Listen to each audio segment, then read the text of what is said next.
उसके बिछड़ने का उतना ही अधिक दुख होता है। जैसे आज माता जी हमारे बीच में नहीं हैं, तो सबसे अधिक दुख किसे होगा? जो इनके परिवार के हैं, जो बच्चे हैं, इनके परिवार के सदस्य हैं। क्यों होता है ऐसा? क्योंकि हम सभी मनुष्य होने के कारण मोह से ग्रस्त होते हैं, और इस मोह से जैसे जैसे हम दूर हटते जाते हैं, जैसे जैसे हम मोह को छोड़ते जाते हैं, वैसे वैसे समझिए आप कि हम संतों की रहनी, संतों की गहनी की तरफ बढ़ना शुरू हो गए। वास्तव में संत यही कार्य करते हैं कि सुख हो दुख हो, हर परिस्थिति में अपने आप को एक सा रखने का प्रयास करते हैं। और वही हम सबको भी चाहिए, क्योंकि यह तो नियम है संसार का कि जो आया है सो जाएगा। कबीर साहब ने कहा है, आए हैं सो जाएंगे, राजा रंक फकीर, एक सिंहासन चढ़ चले, एक बंधे जंजीर। तो यह जंजीर में बंधना क्या है? वास्तव में इसको समझने की आवश्यकता है। असल में जंजीर में बंध करके संसार में कोई नहीं जाता, कितना भी बुरा होगा जंजीर में बंध करके नहीं जाता। लेकिन कबीर साहब ने फिर ऐसा क्यों कहा कि एक बंधे जंजीर?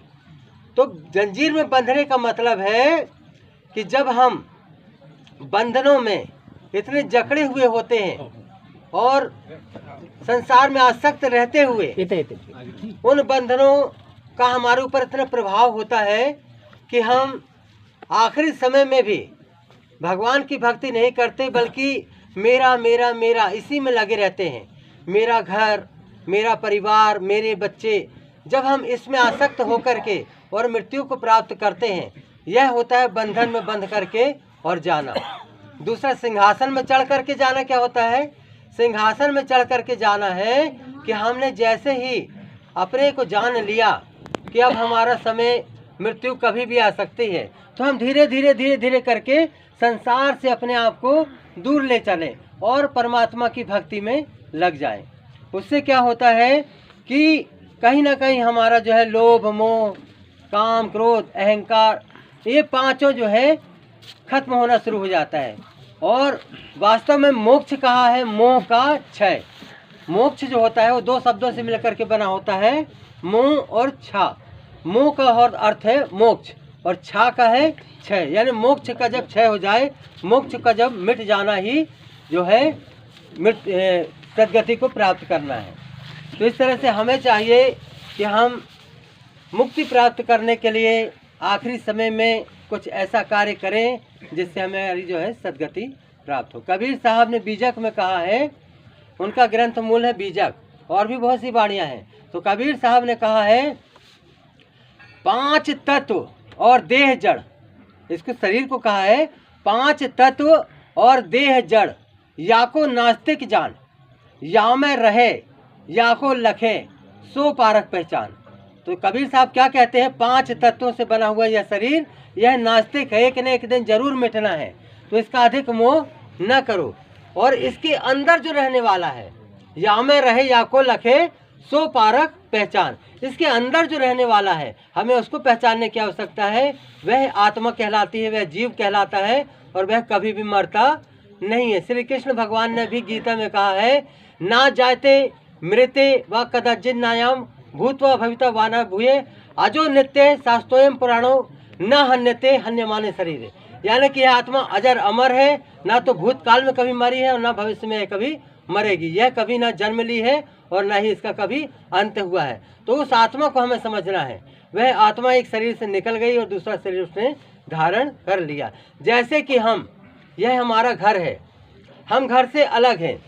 आप सभी ध्यान से सुनिए, घर हमारा है और घर से हम अलग हैं। हम कहीं भी आ जा सकते हैं, घर कहीं भी आ जा सकता नहीं, वह स्थायी रहता है। ऐसे यह शरीर है, यह शरीर इस जन्म में हमें मिला, अब यह शरीर दूसरे जन्म में कहीं भी जा नहीं सकता। लेकिन आत्मा जो है वह ऐसे है जैसे हम इस घर में रहते हैं, हम अलग हैं और घर अलग है। इसी तरह से यह शरीर और हम जो कहलाते हैं वे अलग हैं, यह शरीर अलग है। हमारे शरीर छोड़ देने के बाद भी हम जीवित रहते हैं। हमारी आत्मा चूँकि कभी नहीं मरती, इसलिए हम जीवित रहते हैं। शरीर मरता है, तो अच्छे से समझने की आवश्यकता है कि शरीर एक दिन हम सबका छूट जाना है। हम सभी प्रसन्नचित्त रहें और अपने अपने कामों में आनंदित रहें और साथ साथ में भगवान की प्रभु की भक्ति करते हुए इस संसार के सुख दुख हानि लाभ को सम स्थिति में जान करके और भक्ति निरंतर करते चले। यही मेरा संदेश है, यही आप सभी के लिए कि आप सब अपने जीवन में निरंतर प्रगति करें, आगे बढ़ें और परमात्मा जिसकी भी आप पूजा करते हैं, यह नहीं है कि आप हर कोई जो है कबीर का ही मानने वाला हो, कोई दूसरों को मानने वाले भी होते हैं। तो जिसकी भी आप पूजा करते हैं उससे लगन से जुड़िए आप। चूँकि हम कबीर पंथी हैं, हमारे कबीर पंथ में गुरु को ही सर्वश्रेष्ठ बताया गया है। क्यों बताया गया है कि गुरु गोविंद दो खड़े काके लागू पाए, बलिहारी गुरु आपने गोविंद दियो बताए। गुरु ही जो है वह भगवान के बारे में बताता है, भगवान क्या है, कैसे उनसे मिलन हो सकता है, कैसे हम परमार्थ की ओर बढ़ सकते हैं, कैसे हम भक्ति की ओर बढ़ सकते हैं, यह सब बताने वाले गुरु हैं। इसलिए गुरु की शरण में जाना चाहिए और गुरु को भी परखिए। आप लोगों से ही है कि पहले गुरु को भी परखिए, क्योंकि गुरु गली गली में घूमते हैं, किसी को भी गुरु नहीं मान लिया जाता। गुरु को आप लोग परखिए, उसके बाद गुरु की शरण में जाइए और फिर गुरु के बताए हुए मार्ग पर अपने जीवन को आगे बढ़ाइए। तो माता जी को मेरा नमन है कि उन्होंने अपने परिवार को इस ऊंचाइयों पर पहुंचाया कि आज उनके बच्चे बहुत बढ़िया स्थिति में हैं और साथ साथ ही उनका परिवार बहुत ही जो है भक्ति मार्ग से भी जुड़ा हुआ है। आज उन्होंने हमें भी यहाँ पर आमंत्रित किया, तो हमारा यही कर्तव्य है कि समाज को एक सुंदर संदेश दें। माँ पर मैं कहूँगा कि माँ दुनिया का सबसे छोटा शब्द है जो कि पूर्ण है। माँ दुनिया का सबसे छोटा शब्द है जो पूर्ण है, लेकिन इससे बड़ा शब्द भी दुनिया में कोई नहीं है। माँ दुनिया का सबसे बड़ा शब्द भी है, क्योंकि माँ से बड़ा संसार में कोई नहीं है। सबसे बड़ी देवी दुनिया में यदि कोई है तो वह माँ है, सबसे बड़े देवता यदि कोई है तो वह पिता है। और साथ ही शास्त्रों में वर्णित है 4 प्रकार के देवता। पहला माता, कहा है मातृ देवो भव, दूसरे हैं पिता पितृ देवो भव, तीसरे हैं आचार्य यानी गुरु आचार्य देवो भव और चौथे हैं अतिथि। यदि हमारे दरवाजे में कोई आया है वह भी देवता के समान है।